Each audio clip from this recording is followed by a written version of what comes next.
July in the Outer Banks is prime vacation time for visitors like Betsy Temple. I love Rodanthe. It's like I've been going to Naxos since I was born.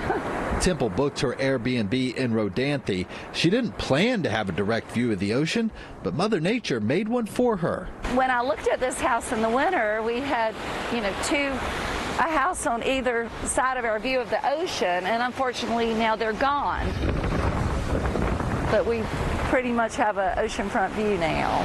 Ocean Drive is a shell of its former self. The sea claimed the street's first home in February, then two more in May. This area has been experiencing between 3 and 4 meters of erosion per year.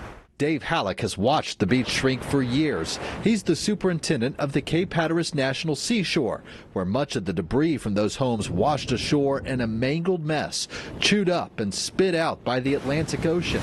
Halleck wants to avoid a fourth home from falling. So we are trying to work with homeowners to urge them to move their homes away from this really high energy surf zone so that we can avoid collapses in the future. Debris marks the spot on Ocean Drive where 4 homes once stood. 3 of them were washed out to sea earlier this year. But just this month, a 4th homeowner decided to uproot his beachfront property from here to across the street, where they might be safer from a rising tide.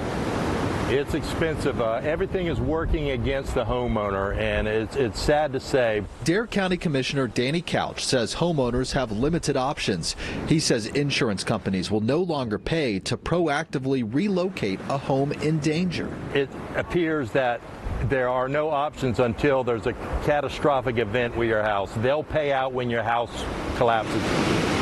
Couch says the county is working on a solution, too. He points to massive beach nourishment projects in Avon and Buxton. Sand is dredged offshore, then pumped through this pipeline to replenish the eroding beach.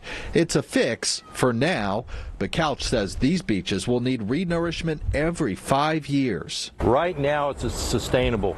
Dan, 10 years from now, will it still be sustainable? I don't know, But right now, this is what we have. Erosion on barrier islands like the Outer Banks is natural and expected, except erosion these days competes with development like those large beach homes on Ocean Drive. Because you can see that the ocean is coming up underneath it and eroding the sand around the pilings. After the first collapse, Dare County officials tagged 8 of the neighboring homes as unsafe. One of those homes is no longer tagged, but is now for sale for almost $700,000. The flyer calls it an excellent investment opportunity, just steps from the beach, which some days might be better described as steps from the water. Dan Kennedy, 13 News Now. On Seagull Street in the Outer Banks town of Rodanthe, waves batter beachfront homes. Wooden stilts bear the brunt of an ocean creeping ever closer. If you're going to stand up there with your hand out and say, back, I say, to the Atlantic Ocean, you're going to lose. Dare County Commissioner Danny Couch represents this part of the island where beach erosion is an immediate concern, especially for these 12 homes on Seagull Street. How much longer can these homes last where they stand today? On a 3 to 5 year timetable, it's not going to happen. That's my opinion. If they can get 8 just the way it is, it'll be a miracle. Couch and his fellow commissioners aren't waiting for a miracle. They voted unanimously to close Seagull Street.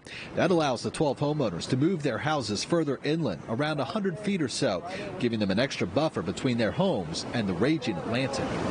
Moving these homes could cost up to $150,000 out of pocket, but homeowners don't have much of an option to just sit and wait it out. One told me this is their last stand with Mother Nature. About a mile south of Seagull Street, the sea already swallowed 3 Rodanthe homes this year. Officials are urging homeowners in direct danger to move to safer ground, and some, like Gus Guzzler, are listening. Doesn't do anybody any good, and if you're a resident, taxpayer, and a business owner in Dare County, you see houses floating out in the ocean. Guzzler bought his Seagull Street home 5 years ago. Since then, he's watched bad storms wash out his driveway and bury 3 of his cars in sand and water. Still, he loves it here, and the only place he's considered moving is further down his property line. We just got to do everything we can to preserve and protect